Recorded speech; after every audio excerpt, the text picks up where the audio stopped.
O Banco ABC soltou o resultado e a galera tá refazendo seu preço teto. Vou refazer meu preço teto aqui junto com vocês e vamos entender o que aconteceu com o Banco ABC, se faz sentido a gente comprar, se a margem tá alta. Eu gravei um vídeo recente sobre Banco ABC, calculando o preço teto inclusive, mostrando para vocês quais eram as perspectivas antes do resultado. E falei assim para vocês, vamos esperar sair o resultado, porque qualquer tipo de projeção agora ela vai ficar muito velha. Afinal, o resultado vai sair daqui 10 dias. E aí, como prometido, estou aqui para ler junto com vocês o relatório, para a gente entender o que aconteceu com o ABC e quais são as prospecções futuras. Inclusive, quero deixar depois, no finalzinho, uma reflexão de algo que eu estou notando. Que eu estou lendo vários relatórios agora e ficou muito óbvio uma característica em todas as empresas, no cenário atual. E aí a gente vai discutir sobre isso no decorrer do vídeo, vocês vão gostar. Ah, Léo, mas o Banco ABC é um banco pequeno, por que vamos perder tempo lendo o Banco ABC? Por que a gente não lê Santander? Por que a gente não lê Banco do Brasil? Banco do Brasil não saiu o resultado ainda, né? Por que a gente não lê Bradesco? Não quer dizer que a gente nunca vai ler, mas por que a gente está dando preferência de leitura para o Banco ABC primeiro? Olha só, se você entra aqui na Word e vem aqui na parte de ranking de ações, você consegue ranquear suas ações em grau de importância para leitura, em grau de desconto e efetividade, ou seja, seriam as melhores ações para você talvez aportar agora. Por que talvez? Porque só vai fazer sentido depois que você lê ela qualitativamente, porque isso aqui é um filtro quantitativo. Aí eu leio ela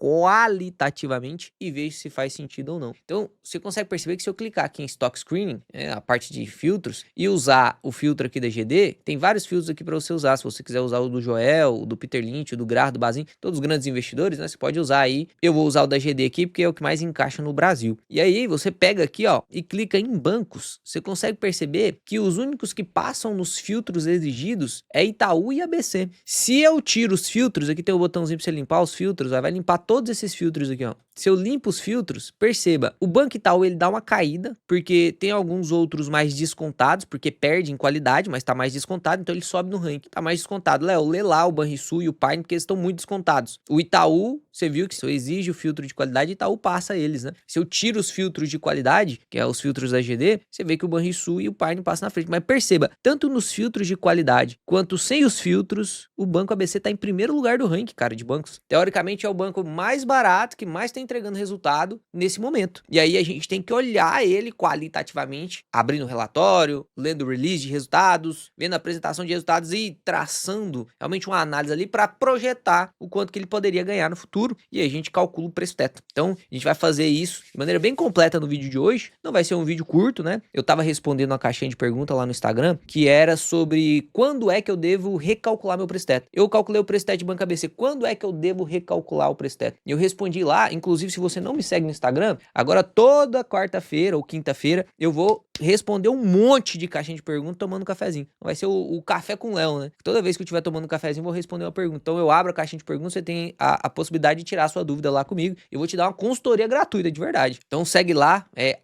@ohleoalves, que você vai gostar pra caramba dos conteúdos criados lá também. Um dos pontos que eu respondi para o rapaz lá que me fez essa pergunta é: quando sair relatórios trimestrais? Quando sair relatório trimestral, a gente tem uma prévia do resultado. Porque se sair o resultado trimestral, eu tenho esse lucro trimestral. E agora eu consigo projetar com esse lucro trimestral, que antes eu não sabia, mas agora eu sei, o futuro. E aí isso pode mudar ou não o meu preço teto projetivo. A gente fez esse cálculo do BB Seguridade. Esperamos o resultado, fizemos através do lucro que veio uma nova projeção e o preço teto se manteve o mesmo, porque a projeção se manteve. Porque o lucro esperado para o primeiro trimestre bateu, a gente projetou que ia ser aquele e veio aquele. Às vezes a gente vai projetar que vai vir 300 e vem 200. E aí a gente tem que então refazer o cálculo pra gente refazer a nossa margem de segurança, beleza? Então aqui ó, você clica aqui em ABC, vai abrir a página de análise avançada e vai abrir o RI da empresa, beleza? Clicou aqui nos dois, vai abrir essa páginazinha aqui de análise avançada para você, né? Da Word. Inclusive você consegue ver aqui que eu não tenho nenhum valuation calculado ainda, vou calcular tudo aqui com vocês. E aqui já te joga direto pro RI da empresa. Aqui no RI da empresa a gente vai baixar a divulgação dos resultados do primeiro trimestre. Aqui a gente vai baixar o Earnings Release, né? Que é os resultados aqui, que é o Press Release, basicamente. E aqui a gente vai baixar também a apresentação institucional. Então temos aqui os slides que a gente vai passar um por um, vou te explicar tudo sobre o Banco ABC, o que ele é, como que ele ganha dinheiro e tal. A gente vai fazer uma análise mais detalhada aqui de Banco ABC. E aqui, sendo bem sincero, a apresentação é tão boa que pouco você precisa do release. A apresentação já tem todos os dados necessários, inclusive você consegue ver que o release aqui tem 23 páginas e a apresentação 33. Mas a gente vai pegar alguns pontos aqui do release também, tá? Então, sempre que você for fazer uma análise, abra a apresentação, que a apresentação ela normalmente é mais resumida, e abre o release, porque você viu uma informação resumida lá na apresentação, ficou em dúvida, vai pro release e tira essa dúvida. Então aqui na apresentação você consegue ter um panorama geral mais rápido, beleza? Então vamos lá. O Banco ABC começa mostrando aqui sobre a carteira de crédito dele, tá? Então você consegue perceber que em 2018 a carteira de crédito era de 25 bilhões de reais, né? Tá na escala de milhões aqui, então 25 bilhões de reais. E hoje, em março de 2026, depois de 8 anos, ele mais do que dobrou a carteira, né? Então teve um CAGR de crescimento. O CAGR significa crescimento, que é o growth anual, que aqui vem o anual em inglês, e composto. Um crescimento anual composto. Quanto que cresceu por ano? Eu sei que daqui para cá cresceu mais de 100%, mas por ano, quanto foi a média? 11% ao ano. Então, ano a ano tá crescendo aí mais ou menos 11%. É óbvio que vai ter anos que vai crescer mais, vai ter anos que vai crescer menos, mas na média foi 11% de crescimento da carteira de crédito. Por que que é importante que uma carteira de crédito de um banco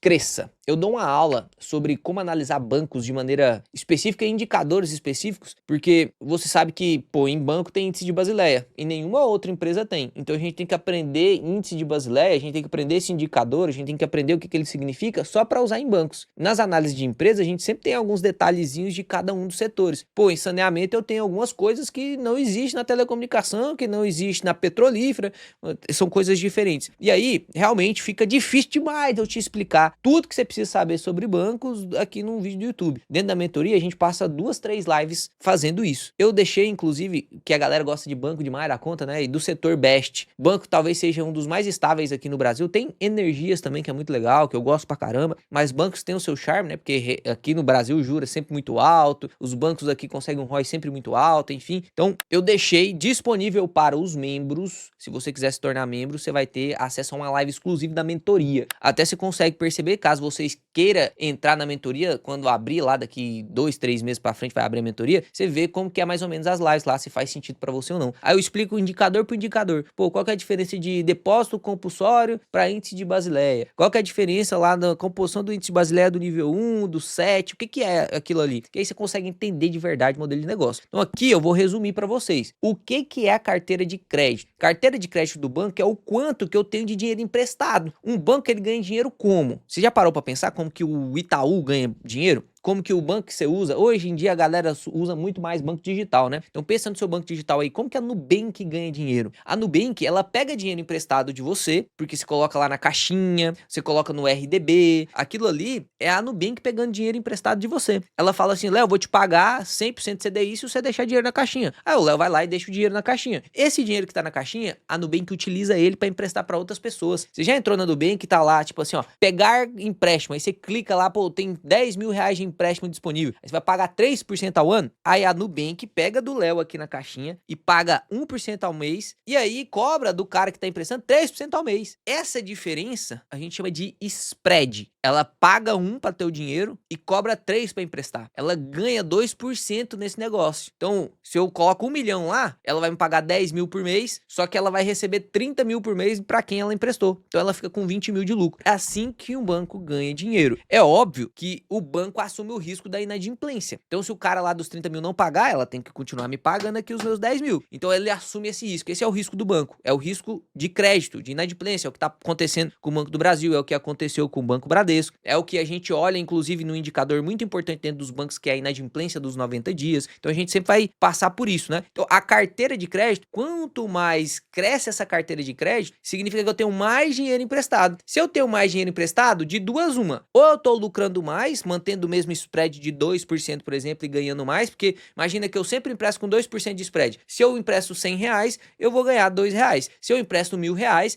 eu vou ganhar 20 reais. Se eu empresto 1 milhão, eu vou ganhar 20 mil reais. Então, quanto mais eu empresto, mais dinheiro eu vou ganhar. Então, quanto mais a carteira de crédito do banco sobe, melhor para o acionista, porque mais lucro, mais receita financeira ela conseguir fazer e posteriormente lucro. Ou, quanto mais a minha carteira de crédito cresce, mais eu posso baixar o spread, que eu empresto com menos risco. tenho menos inadimplência. Então tem esses dois caminhos. Posso ter uma carteira de crédito gigantesca com spread um pouquinho menor do que a média do mercado para ter menos risco, menos inadimplência, menos provisão para saldo devedor, e aí eu tenho um lucro também. Então são dois caminhos que o banco pode fazer. No caso aqui, é sempre bom que você olhe a carteira de crédito expandida. Se a gente olha uma carteira de crédito que ela vem diminuindo consistentemente, diminui no mês, diminui num trimestre, diminui no outro, diminui no outro, diminui no outro, diminui e vai diminuindo, isso significa que a receita financeira desse banco vai diminuir também. Então, o lucro é esperado que caia. A gente precisa ver isso para provisionar, tá? Então aqui a gente consegue ver a carteira de crédito expandida do banco, que estava subindo, e aqui teve uma leve queda de dezembro de 2025 para março de 2026. Resultados trimestrais, eles não consolidam o ano. Então a gente tem aqui um trimestre, são 3 meses de diferença. Às vezes pode realmente ter saído algum tipo de cliente muito grande, ou ele realmente pode ter podado, venceu algum crédito que ele emprestou, venceu e ele não conseguiu emprestar para outros, enfim, ou ele reduziu mesmo intencionalmente essa carteira de crédito. Um trimestre só é muito difícil você acabar com o resultado do fundo só porque a carteira de crédito diminuiu em um trimestre. E nem diminuiu consideravelmente, né? Foram 300 milhões só que reduziu aqui. Então tá tudo certo. Aqui ela tem a divisão nos Large Corporation,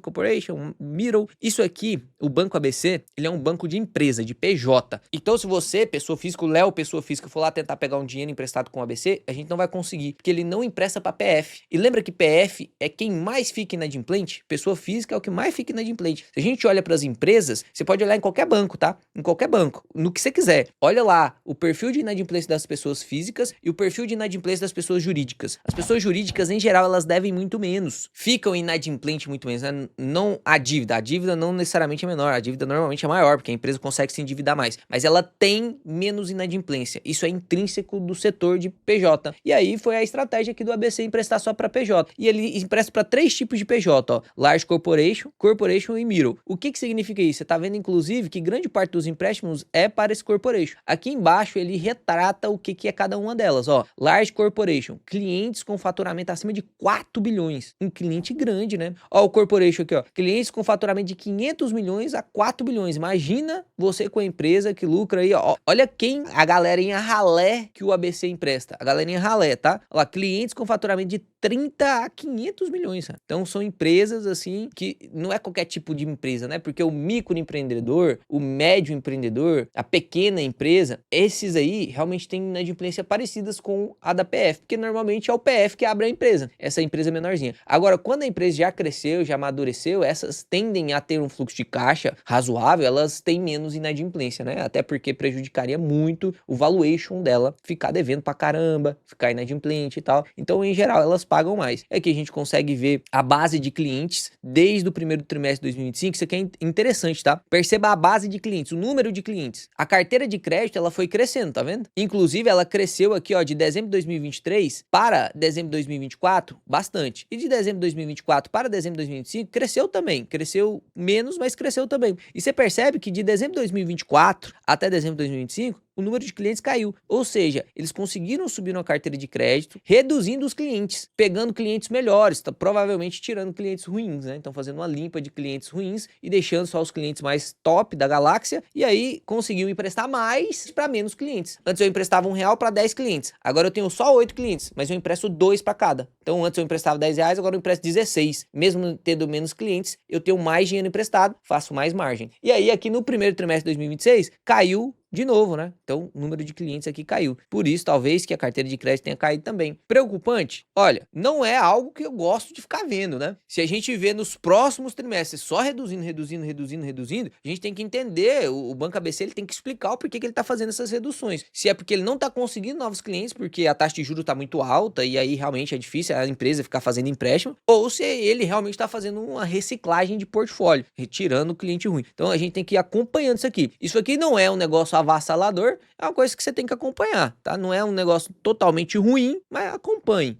Beleza? Então tá aqui tudo certo. Aqui ele mostra o crescimento dos clientes, né? Então, ó, os clientes de Large Corporation aqui aumentaram a exposição média por cliente, ó, o quanto que eles emprestam para clientes Large Corporation é de 92 milhões, 87 milhões, 84 milhões. Aí os Corporation, que é aquelas intermediárias, ó, diminuiu os clientes de Corporation, então você percebe que os Corporation aqui tá diminuindo, tá vendo? Corporation tá diminuindo. Então a queda aqui foi dos clientes Corporation, tava 62, foi para 60. E a média emprestada aí 24 milhões. E os middle, que são as empresas menores, ó, a média emprestada é de 3 milhões e tá aí na média, né? Então tá tudo certo. Aqui a gente consegue ver a carteira de crédito expandida bem detalhada. Muito legal isso aqui, né? Seria muito legal que a gente conseguisse ver isso aqui em todos os bancos. O Banco ABC é um banco mais simples, então para ele é mais fácil fazer isso aqui, que tem 3 tipos de clientes só. Então é mais fácil fazer isso aqui, né? Ó, a carteira de crédito expandida no primeiro trimestre de 2026. Os empréstimos totais, ó, 23 bilhões. Desses 23 bilhões, 3,4 bilhões está com os large corporations, que são as grandonas, 15 bilhões nas empresas médias e nas middle lá, que são as menorzinhas, 4 bilhões. O restante está em título privado. E esses títulos privados estão em large corporation, estão aqui 12 bi em corporation e 456 milhões em middle. E aí tem um pedaço de caixa também dele aqui, e tá exposto aqui, você tá vendo que sempre a exposição é maior nas corporations mesmo, né? Faz grande parte do portfólio do Banco ABC. Então no final total, ó, consolidado tudo, a carteira de crédito tá de 54,4 bi, só para efeito de comparação, 54,4 bi, tá? O Banco do Brasil tem 1,2 tri, 1,2 tri, é muitas vezes mais do que isso aqui. O Banco Itaú passou a carteira agora de crédito do Banco do Brasil, se eu não me engano tá 1,3 bi, passou, não sei qual exatamente o número, mas passou o Banco Brasil. Então esses são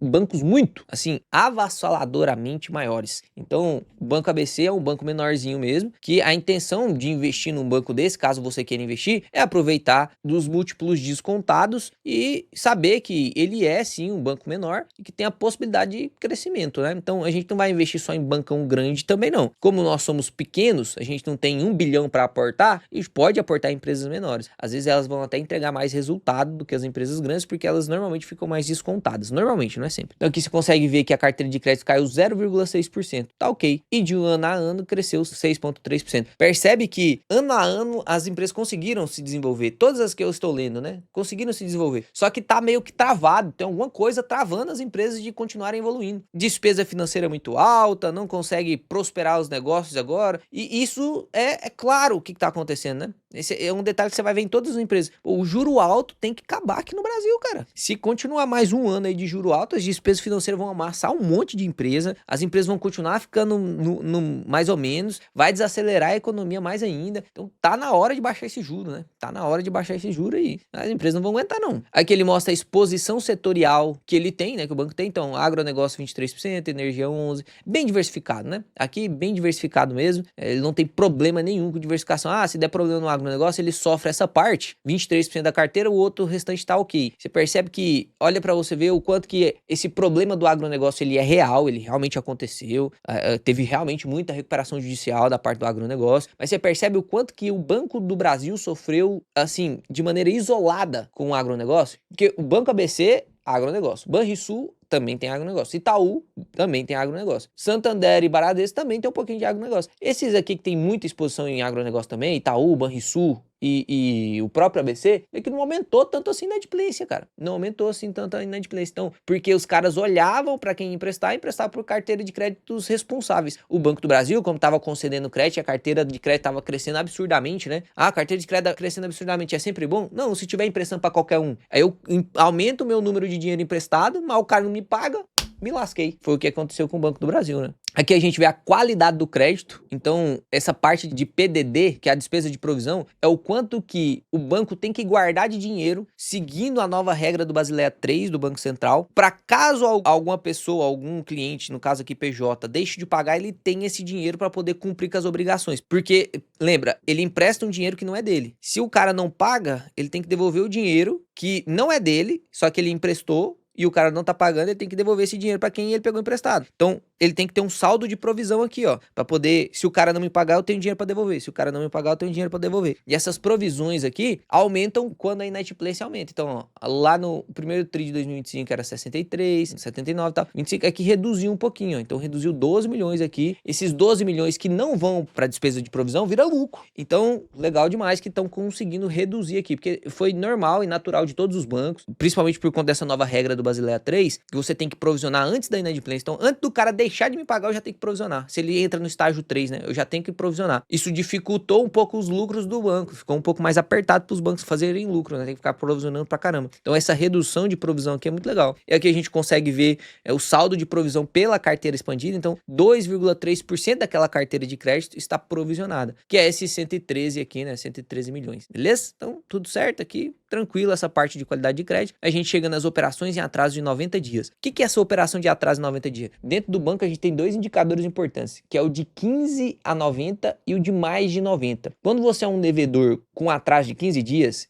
em geral, você paga. Em geral, você paga, tá? Até 30 dias, os inadimplentes, eles resolvem as suas pendências. Já provavelmente aconteceu com você, isso já aconteceu comigo, inclusive. Eu tinha um boleto para pagar do carro, por exemplo. O meu último carro, o Sentra, eu financiei ele a juros zeros, né? Então eu paguei uma entrada e fiz as contas, compensava financiar a juros zero lá, que é aquelas promoçãozinhas de juros zero. E aí eu tinha financiado, então eu tinha uma parcela para pagar todo mês, né? Durante 12 meses. E aí, num dos meses, eu esqueci de pagar, cara. Eu simplesmente, não é porque eu não tinha dinheiro para pagar, eu esqueci de pagar. E aí atrasou, se eu não me engano, foram 22 dias de atraso.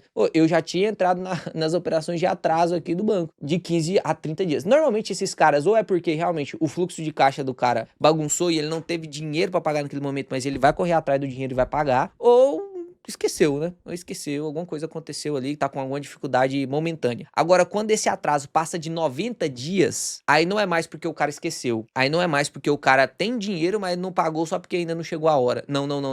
Passou de 90 dias é porque o cara, ele sabe que ele tá inadimplente, ele sabe que ele tá devendo e ele decidiu não pagar. Esses são os inadimplentes, esses são os, entre aspas, caloteiros.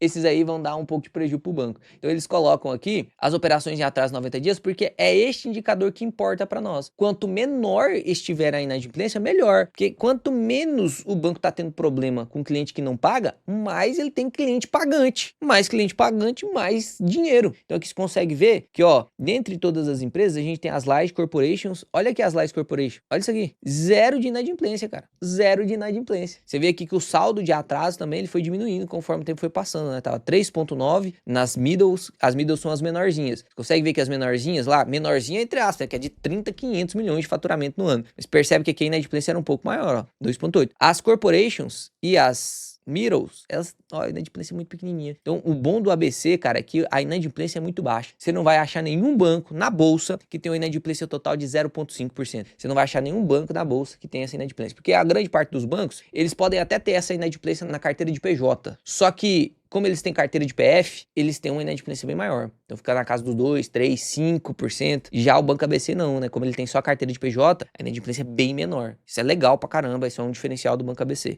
Aqui ele mostra um gráfico bem legal, né? Que inclusive poderia ter em outros bancos também, mas normalmente você não consegue ver isso aqui em outros bancos, que é a parte de ativo e passivo por vencimento. Todo o dinheiro que o banco pega emprestado, imagina que você pegou 100 mil reais e colocou lá na caixinha da Nubank. Esses 100 mil reais, quando entra na caixinha da Nubank, lá pra Nubank vai aparecer como passivo. Como assim, Léo, passivo? Mas agora ele tem os 100 mil, mas por que é um passivo? Porque ele tá devendo esses 100 mil. Então esses 100 mil tá na mão dele, mas ele deve esses 100 mil pra mim, ainda tem que me pagar com juros. Então eu coloquei lá na caixinha, ele vai ter que me pagar a CDI. Então no final do ano ele vai ter que me devolver 115 mil, 114 mil. Então perceba que é um passivo pra ele. E todo o dinheiro que ele empresta vira ativo pra ele. Ah, mas o dinheiro saiu do bolso dele, não. Saiu do bolso dele. Só que agora esse dinheiro vai ser retornado para ele com juros. Então, se ele emprestou a 30%, vai retornar 130 mil. Então, isso é um ativo. Então, aqui, ativo é o que vai voltar e passivo é o que vai sair. Então, quando eu pego o dinheiro emprestado do Léo, 100 mil reais, para pagar 10% de juros, então eu tô com um passivo de 110 e empresto pra Mariazinha, para ela me pagar 120 mil no final, com 20% de juros. Perceba, eu tenho 120 mil de ativos e tenho 110 mil de passivos. O spread, esse gap aqui, ó, de 120 mil para 110, 10 mil, é o que eu vou ter de receita. A essa receita eu tenho que pagar os funcionários, eu tenho que pagar os custos operacionais da empresa, eu tenho que pagar os impostos, tenho que pagar, daí vira o lucro. Então é assim que o banco faz dinheiro. E aqui você consegue ver bem bonitinho. bonitinho, ó. Nos próximos de 1 a 30 dias, aqui levando em consideração março, né? A gente já tá em maio, mas as empresas sempre soltam os trimestrais. Os trimestrais são janeiro, fevereiro, março, aí abril, maio, junho e assim sucessivamente. Então aqui a gente consegue ver, ó, de 1 a 30 dias de março, que esse aqui já passou no caso, né? Esse aqui foi o final de abril. Ó, ele tinha muito ativo e pouquíssimo passivo. Ele ia receber muito dinheiro das empresas e tinha pegado pouco dinheiro emprestado. Então ele tava com um gap aí positivo de 8,4. Aí depois de 30 a 180 dias, tava com um gap negativo. Ele tinha que pagar mais do que receber. Só que aqui ele já tinha muito dinheiro recebido. Então tá tudo certo. E no final aqui, você consegue perceber que em geral ele tem muito mais dinheiro a receber do que dinheiro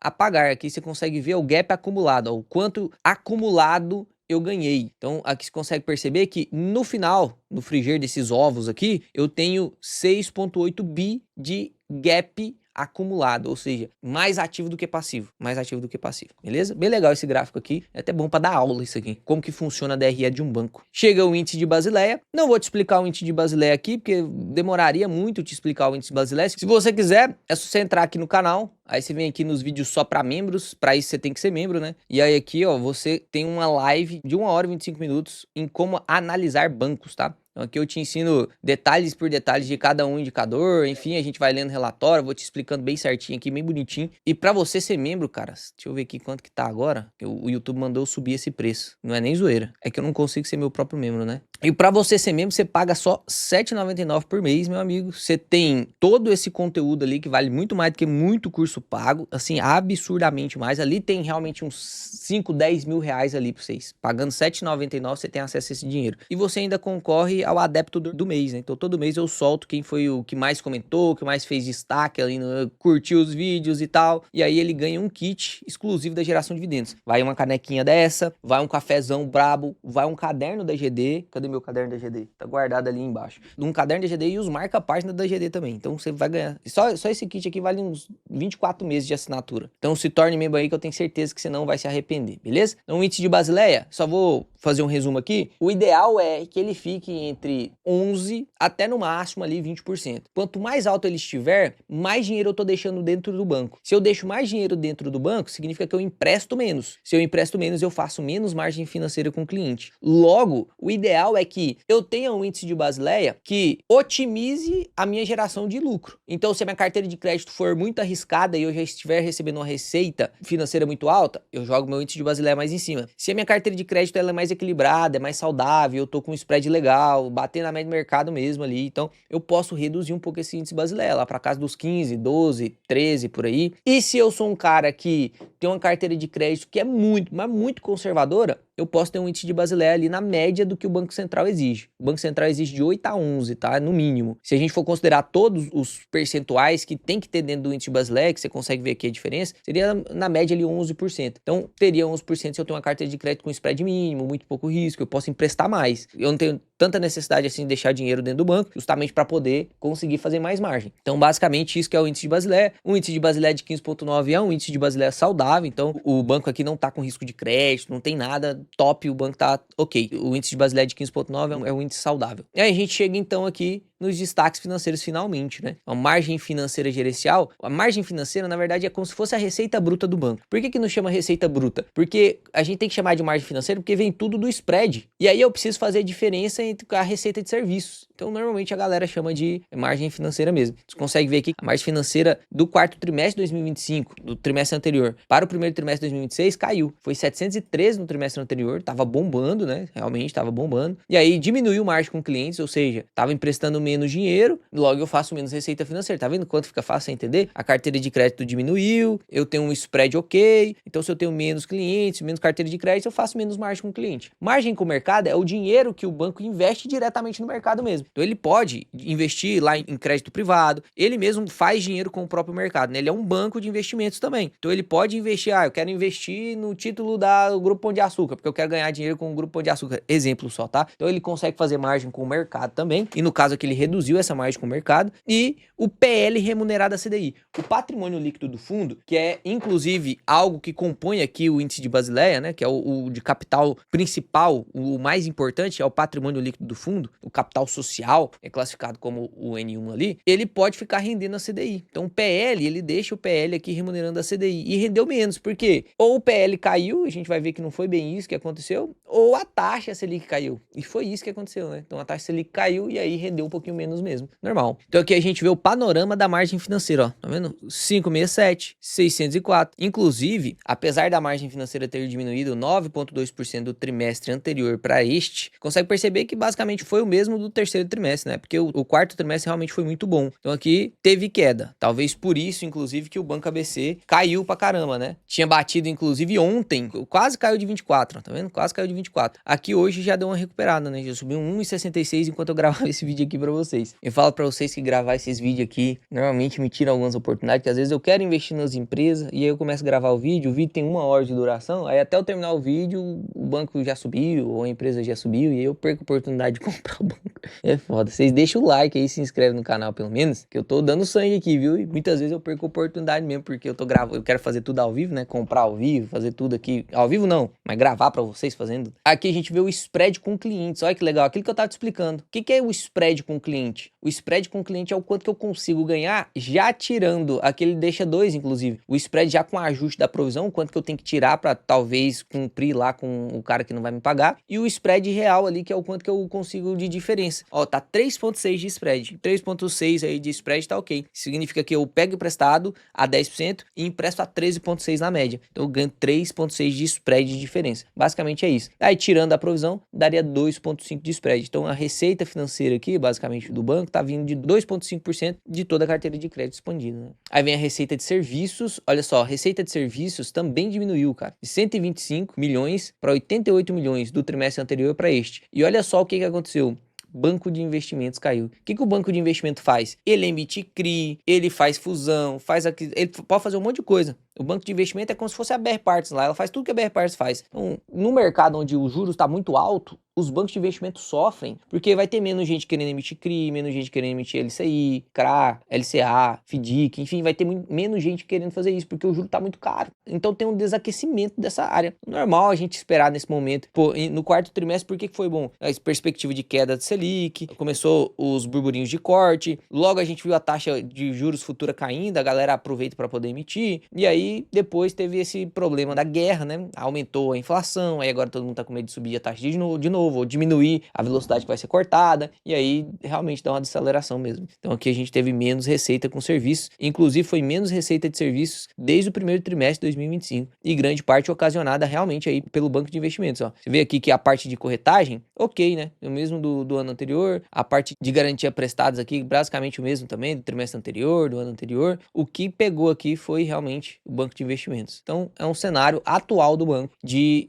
macroeconômico mesmo, de uma performance um pouco mais baixa. Aí o índice de eficiência, também explico bem bonitinho o índice de eficiência lá na live do banco, tá? Live de bancos. É o quanto de despesa eu tenho sobre o percentual de receitas, então quanto maior, pior, tá? Apesar de ser índice de eficiência, você pensar que 100% de eficiência é melhor do que 20% de eficiência, nesse índice é o contrário. Nesse índice, quanto menor, melhor. Significa que eu gasto menos despesa em relação à minha receita. Esse 41,9% aqui significa que 42% da minha receita está sendo gasta com despesa do banco. Então, só fica 50% depois, né? Que eu peguei as minhas receitas e paguei as despesas. Então, quanto mais baixo isso, mais dinheiro sobra para depois virar lucro líquido. Em geral, o banco mais eficiente, pasmem, mas um dos bancos mais eficientes do Brasil é o Banco do Brasil. Tem um índice de eficiência lá de 22%, 27%. O Banco Itaú também está bem eficiente, mas menos eficiente que o Banco do Brasil, no quesito de despesa e receita, né? E, realmente, acima de 40% de índice de eficiência, a gente vê que tem um custo mais alto mesmo. Então, a gente vai ver aqui, vamos ver se subiu os custos, ó. Primeiro TRI de 2026 ao quarto TRI de 2025. Você viu que reduziu um pouquinho os custos. Aqui estava 42,1. E aqui, inclusive, ó, se a gente pega a despesa administrativa, reduziu também. A gente pega o subtotal aqui, diminuiu 7,4, mais a participação do lucro. Você vê aqui, então, que... Pô, então como assim o índice de eficiência aumentou? Significa que eu estou gastando mais despesa sobre as minhas receitas, sendo que eu só diminuí custo. É porque a receita caiu também consideravelmente, né? Então o índice de eficiência subiu. Você consegue perceber que esse índice de eficiência não foi porque o banco teve um desregramento dos custos, soltou os custos e tal. Porque você tem que observar, sempre quando o índice de eficiência eficiência sobe, pô, é o banco que tá vacilando com os custos? Não, não é o banco que tá vacilando com os custos. Então é a receita que tá diminuindo. Então o banco tá vacilando com as receitas? Não, o cenário macroeconômico. Não, então tudo certo. É permissível, né? A gente consegue acompanhar. E aí a gente chega aqui na parte final, que é o lucro líquido recorrente e o ROI. Você vê que o ROI do banco não é um ROI igual ao Banco Itaú, mas pô, 16% de ROI no quarto trimestre realmente está acima da média. Então aqui agora ele desceu para 13,5% de ROI. Se a gente pega aqui o ROI médio deste banco, ó, vamos dar uma olhada quanto que é o ROI médio desse banco. Ó, a média do ROI tá de 13. Então é esperado que você tenha 13 de ROI aí mesmo, né? Em alguns momentos você vai ter um pouquinho mais de ROI, em alguns outros momentos um pouquinho menos, mas na média é 13%. Então ele tá aqui na média dos 13%. E quando a gente for fazer as nossas projeções, vamos sempre projetar com 13%, que é a média. Pô, se eu faço minha projeção com 13 e eu tenho margem para comprar, se ele ganhar 14, 15 ou 16 é bônus. Agora, se ele ganhar 12, 11, 10, pô, eu diminui um pouco a minha margem de erro. Então, eu consigo mais margem de segurança quando eu projeto de maneira mais conservadora. Aqui o lucro, ele subiu em relação ao ano anterior, mas caiu consideravelmente no trimestre anterior. Talvez seja por isso aqui, né, a galera ficou assustada e vendeu muito o banco. Ele tinha chegado a custar quase 25, né?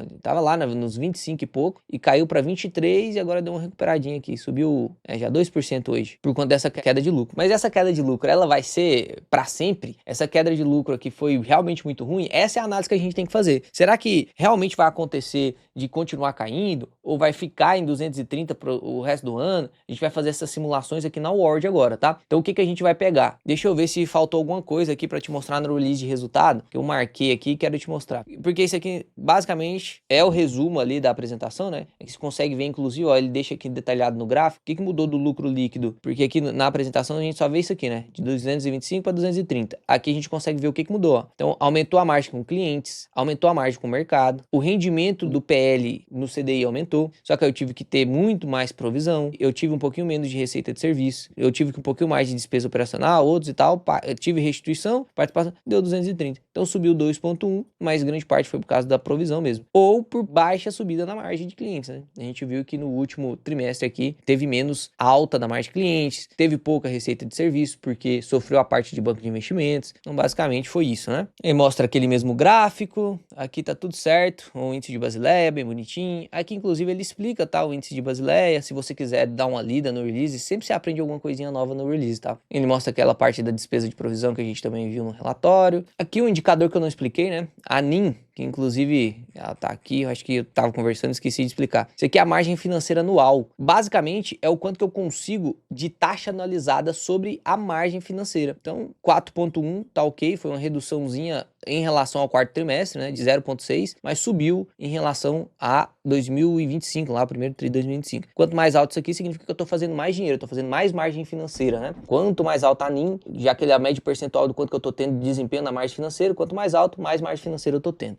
Beleza? Daí ele só mostra aqui a parte de desempenho deles. O Banco ABC ele aumentou o número de cotas recentemente, né? Então é importante que refaça o seu valuation se você usava o número de cotas antigo. Agora ele tem 260 milhões de cotas, né? A Word atualizou aqui a gente vai calcular atualizadinho, tá? Então é isso. Vamos então aqui agora, a gente tem dois tipos de modelo de projeção aqui. A gente tem o preço teto projetivo, que é aquele que usa a ideologia do Bazin, do Barsi, para ver o quanto de dividendo a gente receberia e qual que seria o preço teto desse banco visando os dividendos que a gente quer. E o outro é o valuation por fluxo de caixa, que o Buffett usa, que é muito confiável no longo prazo, né? Esse aqui é muito mais curto prazista e esse aqui é muito mais longo prazista, né? A gente quer o melhor dos dois mundos. Eu quero algo que é muito bom pro longo prazo e algo que não deixa a desejar no curto também. Então eu tô ganhando desde o início até o longo prazo. Por isso que a gente sempre faz os dois preços tetos, tá? Sempre a gente faz o projetivo e sempre a gente faz o fluxo de caixa também. Então vamos para fazer o projetivo aqui, que é mais rapidinho. A gente só precisa do payout, do quanto que a gente quer de yield e do lucro projetivo. O mais difícil aqui é o quê? É o lucro projetivo, porque você tem que projetar o lucro. Vamos pegar primeiro o payout da empresa? Você pode pegar a média do payout da empresa. Aqui na Word você também consegue a média do payout da empresa. Ó. Então ela sempre vai carregar aqui, esse que aparece, ó, você consegue perceber que já apareceu 63, não foi eu que digitei. Vai aparecer para você automático aí também. Que a Word ela já carrega tudo que é dos últimos 12 meses. Então aqui o payout dos últimos 12 meses, ela pega o lucro que aconteceu nos últimos 12 meses e o yield aqui ela deixa cravado em 6%, que é a teoria do Bazin, né? 6% pro Bazin é ótimo. Então aqui a gente vai pegar a média do payout, a gente consegue ver que a média do payout ela é um pouco abaixo de 60%. Então aqui em 2024 ela distribuiu 40%, 2025 63%, em 2023 inclusive distribuiu bem pouco. Então você consegue perceber que a média está muito mais próximo do 40 do que do 60, certo? Então vamos fazer com 40 e depois a gente faz com 60, beleza? Podemos fazer aí entre 40 e 60. Agora o que a gente vai fazer? Vamos projetar este lucro. Olha, como que eu projeto o lucro? Eu vou lá no lucro líquido do banco, vamos pegar aqui o lucro líquido do banco, e aí tem várias formas da gente projetar. Tem a forma conservadora. Qual que é a forma conservadora? Se você acredita que a empresa vai se manter, só precisa se manter, ela não pode piorar. Mas se ela só se manter, você consegue pegar esse lucro que aconteceu no primeiro trimestre, 230 milhões vezes 4, você vai ter então aqui o lucro projetivo se ela se repetir. Perceba que provavelmente o banco ABC, com os cortes de taxa, ele provavelmente vai fazer esse mesmo caminho aqui que ele fez ano passado. Aqui é como se ele tivesse subido no ano e aí ele caiu lá no início do ano 2025. E agora provavelmente vai fazer um trabalho de novo para poder continuar subindo. Então, a gente pode projetar de maneira otimista, com a melhora do banco, ou a gente pode projetar da maneira conservadora, que teoricamente aqui é pessimista, dizendo que ele vai continuar a mesma coisa, né? Então, primeiro, modelo pessimista, tá? Ó, modelo pessimista aqui, ó. Se eu jogo aqui, deixa eu ver quanto que deu o nosso cálculo, 920 milhões, ponto 8, ó. Jogo 920,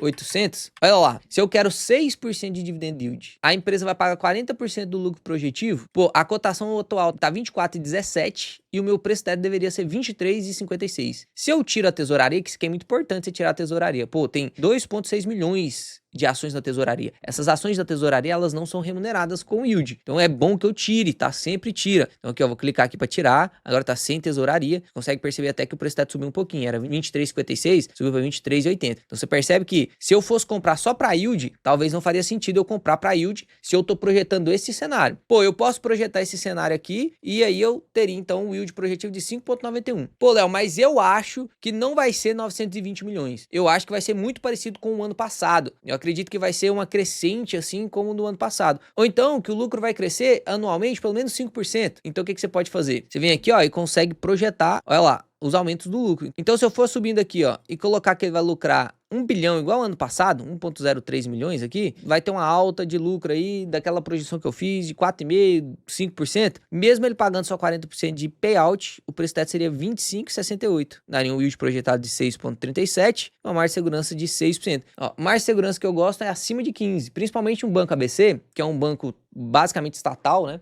Ah, não é privado, ele é basicamente estatal. A controladoria dele é o governo do Kuwait e o governo da Líbia. Então, realmente é um governo basicamente estatal. Então, a gente precisa fazer exigências maiores. Então, aqui, para ser mais exigente com o banco, eu exigiria 8% de yield e uma margem de segurança de 15%. Você vê que aqui não faz sentido se eu projeto esse lucro, com esse payout, 8% de yield, eu fico sem margem de segurança. Ele deveria valer 19 para eu receber isso. Ah, vamos aumentar o payout. Vai pagar 63 igual pagou esse ano passado. 63. Opa, se ele aumenta o payout, o que era lucro que ia ficar dentro do banco agora vem pro dividendo. Aí o yield projetivo sobe para 10%. Vou projetar 60 aqui, para ficar número cravado, ó, dá 9,66% de yield. O preço teto seria 29 e ele teria uma margem de segurança de 20%. Se você espera que ele tenha este lucro e 60% de yield. Léo, vamos fazer aquela projeção conservadora? 920 milhões de lucro. 920 milhões de lucro com 60% de payout. Pô, margem de segurança de 10%, preço teto de 26,75. Isso aqui vai ser a minha projeção, tá? Eu sou bem conservador nas projeções, então eu prefiro errar para baixo do que errar para cima. Se eu erro para cima, eu me decepciono muito. Se eu erro para baixo, eu sempre me surpreendo.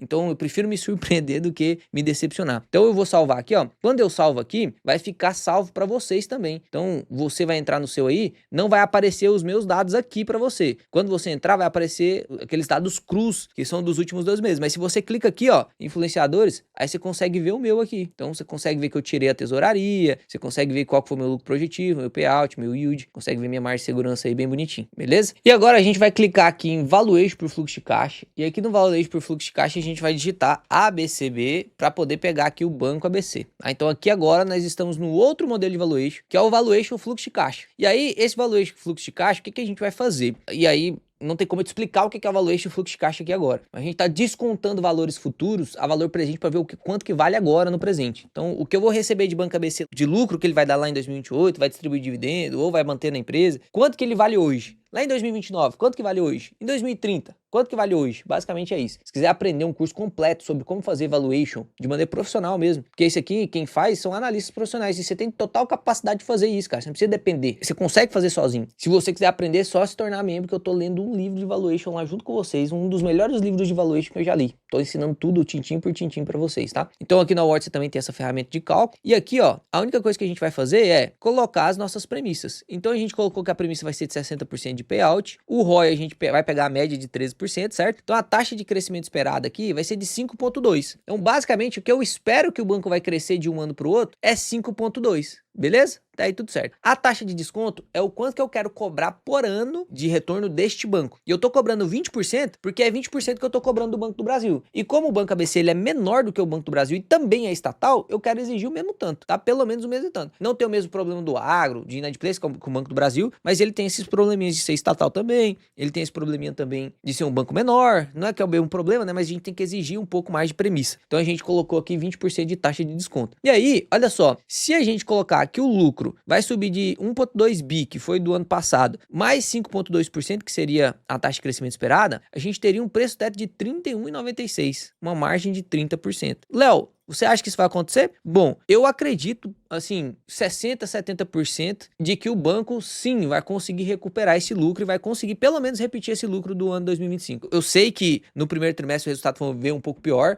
e que se a gente só multiplicar ele por 4, a gente teria 920 milhões de resultado, né? Não chegaria no 1 bilhão, mas acredito fortemente que se o banco fizer o bom trabalho que ele já vem fazendo, ele consegue sim ter o resultado de 2024, ou então pelo menos o resultado de 2025, né? Subir ali para 970 milhões, talvez 1 bilhão, consegue sim. Então perceba, se depois desse 1 bilhão ele continua crescendo, eu coloquei 5% aqui, que é inflação só, tá? Se ele continua crescendo aqui 5%, ele valeria então R$ 30,32, colocando 1 milhão. Eu vou ser o mais pessimista possível aqui, tá? Cobrando uma taxa muito alta, vou colocar os 920 milhões aqui, ó. Consegue ver então que o preço teto seria para os mais pessimistas 27,89. Eu vou ser realista aqui, vou colocar 950 milhões. Então a gente teria uma margem de 17%, o preço teto do banco seria 28,80, tá? Vou clicar aqui, inclusive aqui você consegue escolher o modelo que você quer fazer, tá? Então, se você quer todas as ações ou ex-tesouraria, tirar as ações de tesouraria, tem que tirar as ações de tesouraria, tá? O correto é tirar as ações da tesouraria. Eu deixo aqui a opção de você querer fazer com tudo, se você quiser, né? E aí, aqui você pode usar o clássico do fluxo de caixa descontada, a lei matemática mesmo, ou o que o Buffett usa. Eu sempre uso o que o Buffett usa, porque acredito que o Buffett já se comprovou no tempo, né? O clássico aqui, você cobraria esses 20% de desconto aqui no perpétuo também. E o Buffett cobra só 10%. Então, eu uso o do Buffett, tá? Você pode usar o que você quiser. Então, aqui, salvando aqui o preço teto agora, ó, você também vai ter o seu preço teto lá. Se você entrar lá na parte de análise avançada, você tá lá lendo sobre o Banco ABC. Aqui você chega na parte de preços tetos, o seu aqui provavelmente vai aparecer igual o meu tava, né? Não calculado. Mas se você clica aqui em influenciadores, você consegue ver todos os influenciadores que calcularam aqui o preço teto. Ó, você consegue ver a diferença aqui das minhas premissas com as premissas do Luan. Olha que legal isso aqui. Isso aqui você não vai encontrar em nenhuma plataforma, cara. Desse jeito aqui você não vai encontrar em nenhuma. Qual que foi a diferença das minhas premissas com as premissas do Luan? Ó, ele colocou um crescimento de 6, eu coloquei um crescimento de 5,2. Ele colocou uma taxa de desconto de 15, eu coloquei uma taxa de desconto de 20. Isso mudou os nossos preços tetos, ó. O meu é 28, o dele é 38. Eu tô sendo bem mais pessimista do que o Luan, tá? Tô sendo bem mais pessimista que o Luan. Se você tem uma visão mais parecida com o do Luan, você tem uma margem muito grande de aporte no ABC. Então fica óbvio o aporte em ABC. Se você é mais pessimista, assim como eu, a gente tem uma janela de aporte em Banco ABC. 17% de margem não é pouco. Mas a gente tem outros ativos com mais margem. Quando você entra aqui na página de valuation com fluxo descontado, você vai ter os seus valuations calculados aqui. E aí vamos supor que você calculou. Faça esse exercício hoje, tá? Assina a Word aí, é muito barato pelo que ela entrega, cara. Você não vai ter problemas de aporte. Depois que você assinar a Word, você vai ter ranking de ação, ranking de fundo imobiliário, preço teto de ação. Em breve vai sair preço teto de fundo imobiliário também. Então não perde essa oportunidade, não. Quando você calcular seu preço teto, vai aparecer aqui. Se você clicar, você consegue ver as outras pessoas calcular. Aqui no caso tá aparecendo eu 2 vezes, porque sou eu, que no caso vai aparecer você aqui, né? José. Aí vai aparecer o seu preço teto calculado. Aí vai aparecer o meu, é que coincidentemente aqui eu sou o influenciador, né? Então aqui pra mim tá aparecendo o duplicado. Mas enfim. E se você não tiver calculado, os valuation dos influenciadores vai aparecer aqui embaixo. Por exemplo, o Luan já calculou o valuation aqui de Inter. Inclusive o Luan é um dos caras que eu confio muito nas análises dele, tá? O cara é brabo. Se você clica aqui, ó, você vai lá pro canal dele. Vai lá no canal dele, assiste o último vídeo lá e fala, pô, vim pelo Léo, vi que você tá fazendo os valuation lá na Word, top demais, tamo junto. Em breve a gente terá vários influenciadores aqui, vários analistas calculando aqui, vai ser legal demais. Plataforma mais completa que vai existir no mercado, não tem como. Imagina quando nós soltar o consolidador, né, que ainda não tem. Então é isso, espero que vocês tenham gostado aí do vídeo de Banco ABC. Não estou comprando o Banco ABC agora por conta disso aqui, ó. Se você olha a margem de segurança de Banco ABC, tá 17%. Se eu olho a margem de Banco do Brasil, tá de 22,91%. E se eu olho de BB Seguridade, tá 25,10%, né? Então, eu tenho mais margem aqui em BB Seguridade do que em Banco ABC. O aporte mais óbvio para mim é BB Seguridade em vez de ABC. Se eu quero o banco, o aporte mais óbvio para mim não é ABC, é Banco do Brasil. Então, por conta das margens, você consegue ter mais assertividade para poder fazer seus aportes, né? Isso aqui te ajuda demais. Beleza? Fica com Deus, vou deixar o QR Code da Word aí em algum canto para você fazer sua assinatura aí o quanto antes da gente aumentar esse preço da assinatura. Fica com Deus, Papai do Céu abençoe vocês. Tamo junto. É nóis.